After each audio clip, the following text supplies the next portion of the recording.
ஆரம்பத்துல நாமளும் இந்த சினிமா இந்த ஃபீல்டுக்கு வந்தப்போ மூஞ்சி சரியில்லை, ஆளு சரியில்லை, அழகு சரியில்லை, முடி சரியில்லை, நட சரியில்லை, உட சரியில்லைன்னுகிட்டு இப்படி எல்லாம் அசிங்கப்படுத்தினாங்க, அவமானப்படுத்தினாங்க.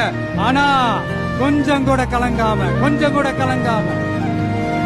ஒவ்வொரு வாய்ப்புக்காகவும் ஒவ்வொரு சூழலுக்காகவும் காத்திருந்து சுத்தி சுழண்டு உழைச்சி மேல வந்தவன் அந்த கூத்தாடி. அப்ப கூட உழைப்பு மட்டும்தாங்க என்னோடது. அதன் மூலமா எனக்கு கிடைச்ச மத்த எல்லாத்துக்கும் காரணம் நான் இல்ல.